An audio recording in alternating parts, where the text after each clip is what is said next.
Ganda na unit. Grabe, haba. So, Sir Ivan. Hello, sir. Hello, hello po. Hello. Ayun. So, mga Airsoft unit ni Sir Ivan, no? M4A1 carbine na kita nyo naman, di ba? Customized talaga. Napakaganda niyan. Okay? Ayun. Saan? Sa garahe doon. Saan garahe? Tatsley. Okay. Okay, sir, itong unit mo, battery operated.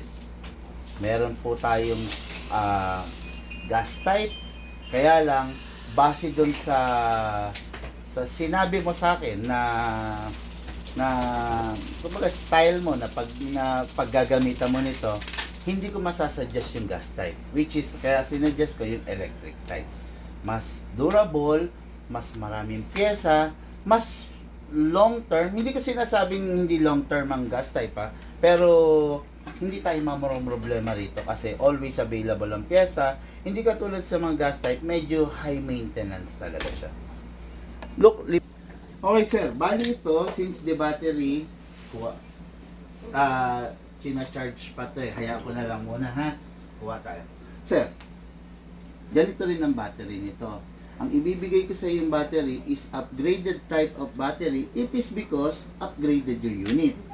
Pag ordinary lang yung binigay ko sa iyo, yung mga ganitong battery lang, ordinary lang kasi to, eventually magre-reklamo ka sa akin, bakit umiinit yung motor ko, bakit umiinit yung battery ko? It is because hindi kaya nito. Okay? Ngayon po, ganito po ang battery mo, LiPoly, upgraded na po ito. Ito yung battery na pinaka-effective, kaya lang pinaka-sensitive. Ang battery, para maiwasan natin huwag masira, number 1, bawal siyang ma-drain, masaid. Bawal din siya ma-overcharge, at bawal siya mag-init. Number 1, pag i-charge mo siya, tulad po nito, nandito po sa labas dapat. Hindi po pwedeng nandito sa loob. Okay? Pangalawa, hindi po siya pwedeng ma-drain. Ibig sabihin, tatansyahin nyo rin po. 1 full charge ng battery equivalent to 10 magazine. Each magazine is 300 rounds. Matagal-tagal yun, sir. Kumbaga, madami-dami naman na yun. Ngayon, pasok na natin to, sir, ha? By the way, dun pala muna tayo sa zero. Asa na yung ano? Ayan, to. Live ba? Hindi, hindi. Ay, Video. Okay. Pasok ko muna to, ha? Para maituro ko kung paano buksan. Video lang pala. Yan. Okay. Ganito ang itsura niyan. Tama? Pag ina-adjust mo, pinapress. Okay? Ngayon, sir, pag aalisin mo to, you need to have a tool. Actually, may maibigay ba tayo kay sir na allen? Anong size? Na yung pang-ipit dito, pengi ako. Or kung meron kang tool like this one, okay? Ang gagawin mo para ma-open mo siya, okay, ito pipigain mo lang siya, sir. Piga, okay? Then, ipapasok mo to. Yan. Okay? Yan. Pasok mo lang na ganyan. Then, ito, hatakin mo to. Then, yun lang. Kailangan lang talaga, merong nakapasok doon. Siguro, ma'am, bigyan na lang kita kahit ganitong parang allen para lang may maipasok ka. Or if you have a screwdriver na ganito, mas madali. Yun. Ngayon, since naalis na natin, lagyan ko ng battery, sir, ha? Pasok po natin to. Pasok po, dito inilalagay. Then, plug lang po natin. Hindi ka naman magkakamali dyan kasi hindi siya papasok kung hindi siya pasok sa negative or sa positive. Plug lang po. That's it. Then, sir, secure mo lang all the wiring kasi iwasan lang natin na merong maipit na wire. Secure all the wiring bago natin ibalik to. Ganun din sa pagbabalik, hatakin mo lang rin ulit to. That's it. Okay. Okay. Single fire. Rapid fire. Okay. Maganda to mga ka-airsoft, no? Napakataas ng rate of fire nitong unit na to. Okay, ngayon, ganito ibibigay ko sa iyo magazine. Normally, ang kasama is plastic lang. Pero bigyan na rin kita ng upgraded kasi, huwag kang magagalit sa akin ha. Newbie ka kasi.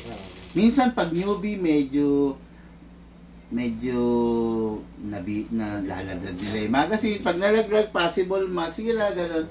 At least ito metal to, kahit ibato mo to, hindi to masisira, sir. Okay? Number 1, buksan mo to. Itong ibabaw. Okay? Pagkabukas mo, bubuhos mo lang yung bala, sir. 300 rounds po, kasya dyan. Pag napuno na po, sara mo to. Okay na yan. Ngayon, hindi pa doon natatapos, sir. Meron siyang gear sa baba, kung tawagin dyan, winding. Kamot, kinakamot. Meron dalawang klase ng pag-winding. Merong full winding, merong standard winding. Standard winding, mga kamutin mo lang na 10, pag umangat na, good to go na yan. Mga every 30 rounds, kakamot ka ulit. Paano ba, kumamot ka ng 5, every 30 rounds, kamot ka ulit. Merong full winding na tinatawag. Kamot ka ng kamot hanggang marinig mo yung last clicking sound.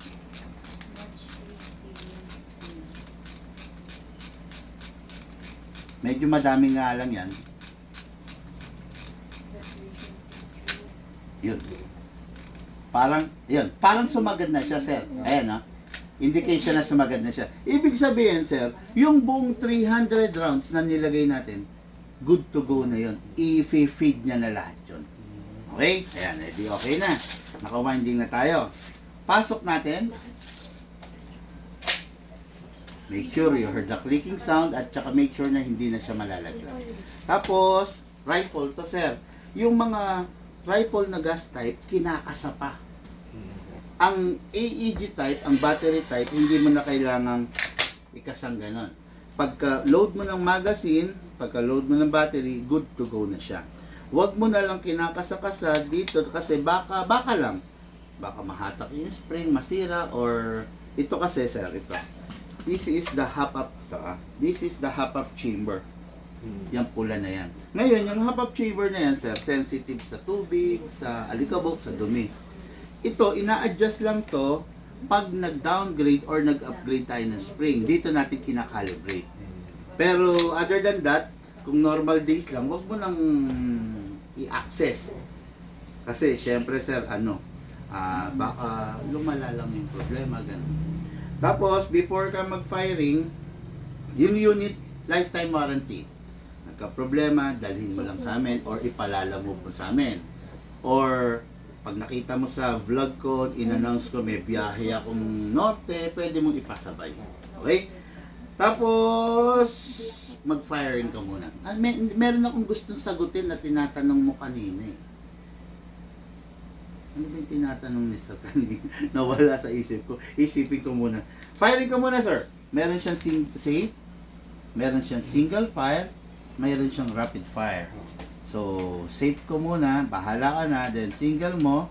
Pag magpa-fire ka na, then rapid mo na lang. Okay, sir? Sarap.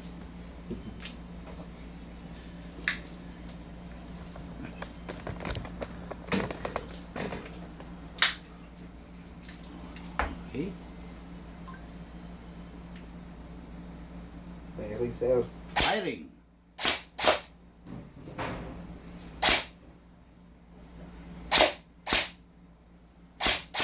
Para nasa 6 o'clock ka. Mababa. Okay, rapid fire. Rapid fire, sir.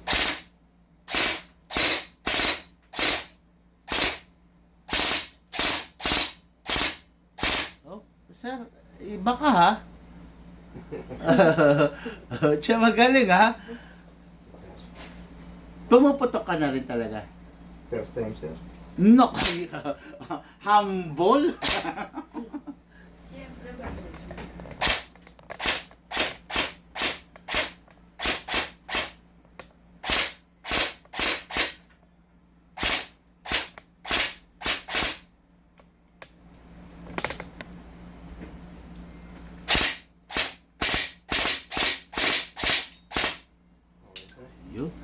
Okay.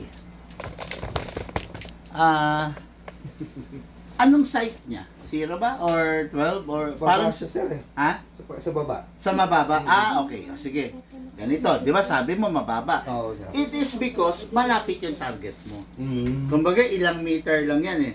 Ngayon, ganito. Yan yung pumunta. Mag-target ka, subukan mo ng 5 to 7. Wala. Gigit na yun. Ngayon, kung sakaling mababa pa rin, dito na kinakalibrate yan.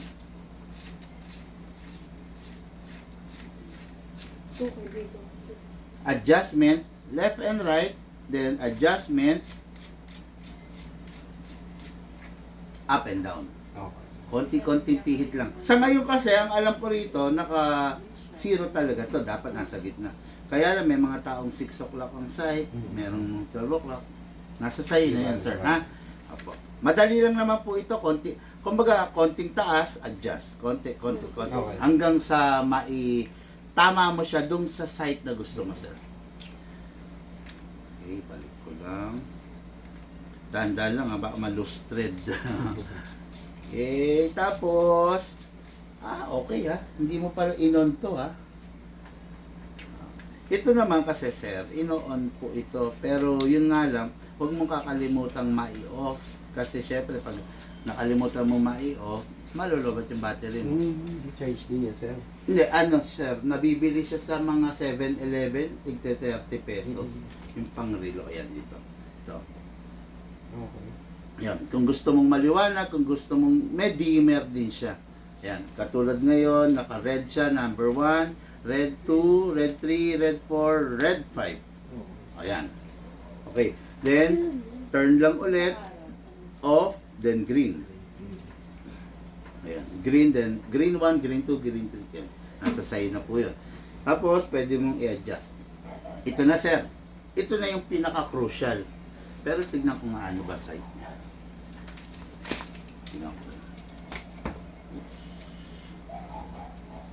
Okay. Kulang ng adjustment.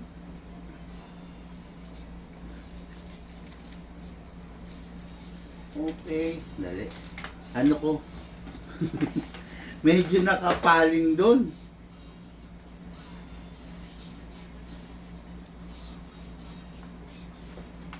Yung orientation niya kulang.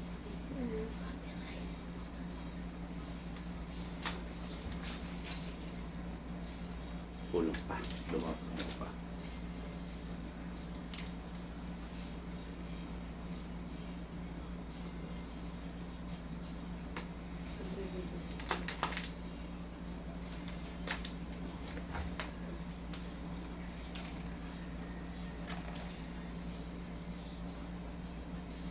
Yun, okay na. Sumobra naman.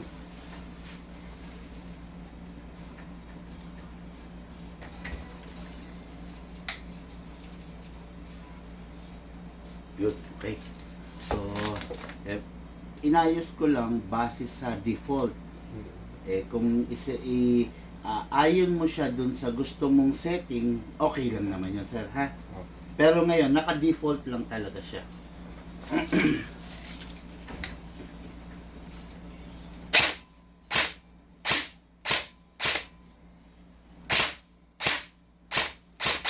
Okay, maganda naman, ha?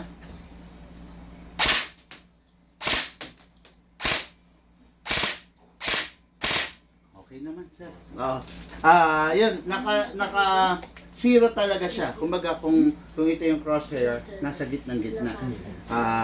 Kanina, kasi medyo nakapaling siya pa ganun, kaya parang ang feeling mo nasa baba siya. Pero ngayon, okay na. Ito na yung crucial. Sa tuwing matatapos ka maglaro, kasi di ba upgraded to. Kung ito, diretso itinatabi mo, natapos ka na maglaro, diretso tabi mo, nang hindi mo nire-rest yung spring, sayang, manghihina yung spring. Ganito. Every time matatapos ka maglaro, always clear the magazine. Dito yun, sir, ha? Ito. Ito, sara lang. Then, clear the chamber, sir. Isang putok lang po. Dali. Okay na. Clear the chamber yon. Wala nang laman. Nasigurado na natin. Ngayon, sir, lalagay mo siya sa rapid fire. Press mo ng 1 seconds. Then single fire. Safe. Okay. Habang tumatagal, yung tunog, makakabisado mo yung tunog ng spring na umunat versus sa spring na nakapiga. Yung spring kasi niyan, mula rito hanggang dito, nakaunat dapat. Pero dahil naglaro tayo, nakapiga ngayon yan. Kumbaga, naka-ready, ready to fire yon. So, yung ginawa natin, 1 second, then single, yun yung pagre-rest. Imbis na itatabi mo siya na nakapiga, umunat siya. Okay, yun lang naman yun, sir. Tapos, sir, yung unit lifetime warranty, hanggat maaari, kung kakayanin, malamang naman kaya mo laging Taiwan BBs. Kasi pag China BBs, minsan, sir, may deform, yun yung nakakasira sa unit. Tapos, yun lang naman. So, sa battery, sir, medyo konting ingat lang tayo sa battery. Tapos, wala naman na. Okay? Mga Airsoft, client ko for the day. Maraming salamat, Thank you, sir. sir. Thank you. The real big man, naniliit ako. Thank you po and have a blessed day. Good night to all.